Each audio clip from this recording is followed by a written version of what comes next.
Is America's naval dominance at risk? While China ramps up its hypersonic missile tests in the remote Taklamakan Desert, the U.S. Navy is betting on futuristic laser weapons to keep its most powerful warships afloat.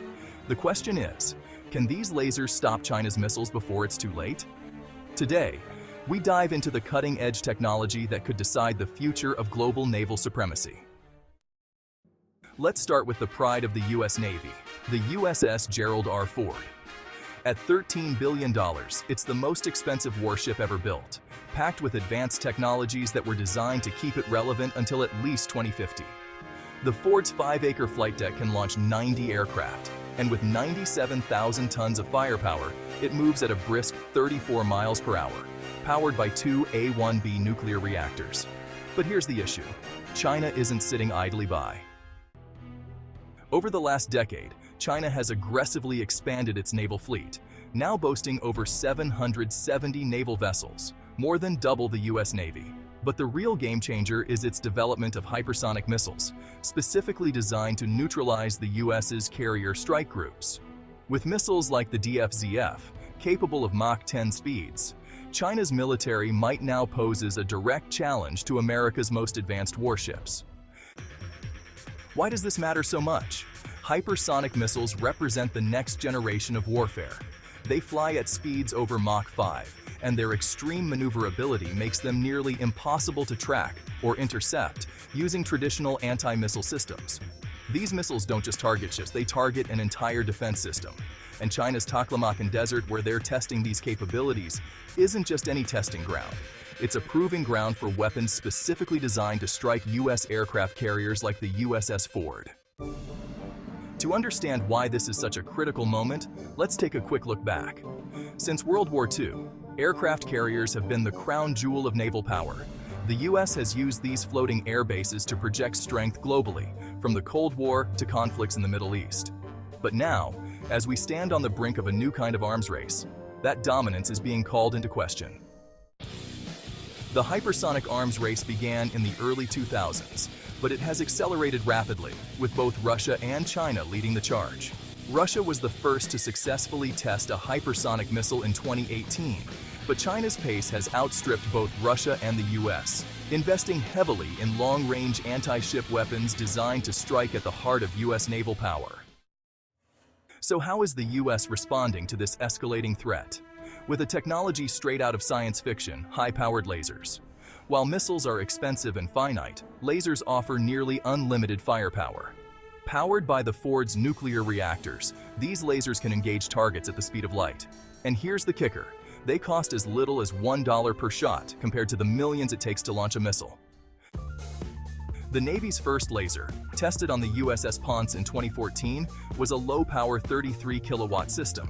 But the real breakthrough came in 2022, when Lockheed Martin's Helios laser system was installed on an Arleigh Burke-class destroyer. Helios is far more powerful, at 60 kilowatts, and it's capable of intercepting drones and small boats. But the Navy's end goal is to develop a 300-kilowatt laser, one powerful enough to stop hypersonic missiles in their tracks. Let's zoom out for a moment. This isn't just a technology race, it's a strategic arms race between the world's superpowers. The U.S. Navy's reliance on aircraft carriers has been its cornerstone for projecting military power. Losing that edge would fundamentally change the balance of power, especially in the Pacific, where China's fleet is concentrated. China's strategy is clear. By developing hypersonic missiles and rapidly expanding its navy, it aims to keep the United States out of its sphere of influence, particularly in the South China Sea and around Taiwan. If successful, China could control one of the most important trade routes in the world, making it the dominant power in Asia. The United States Navy knows that its carriers are vulnerable, and that's why laser weapons are critical to maintaining not just naval superiority, but global influence. The big question is, will lasers be enough? The current Helios system is impressive, but to stop a Mach 10 missile, the Navy will need much more firepower. Testing for a 300-kilowatt laser is set to begin this year, but to defeat hypersonic weapons, experts believe we'll need lasers that are over 1 megawatt in power. And that's not just theoretical. Northrop Grumman is already developing a prototype that could eventually scale to that level. If successful, the United States could have a weapon capable of neutralizing any missile, no matter how fast. The introduction of laser weapons could change global military strategy for decades to come. If successful, it would mark the first time in modern history that a weapon system could neutralize hypersonic missiles, a technology that has so far been seen as almost unstoppable. But it's a race against time. China's missile capabilities are advancing rapidly, and the United States must stay ahead if it wants to maintain its influence in the Pacific. Failing to do so would mean more than just losing ships. It would shift the global power balance, with China emerging as the dominant force in the region. For the United States, it's not just about survival. It's about preserving a global order that has been in place for 80 years. So what do you think? Can lasers really be the game changer the United States Navy needs to defend against hypersonic missiles? Or are we on the verge of a new era of naval warfare where China takes the lead? Let us know your thoughts in the comments. And if you're fascinated by the future of military technology, don't forget to like, subscribe, and hit that notification bell. Stay tuned for more in-depth breakdowns of the latest developments in defense technology.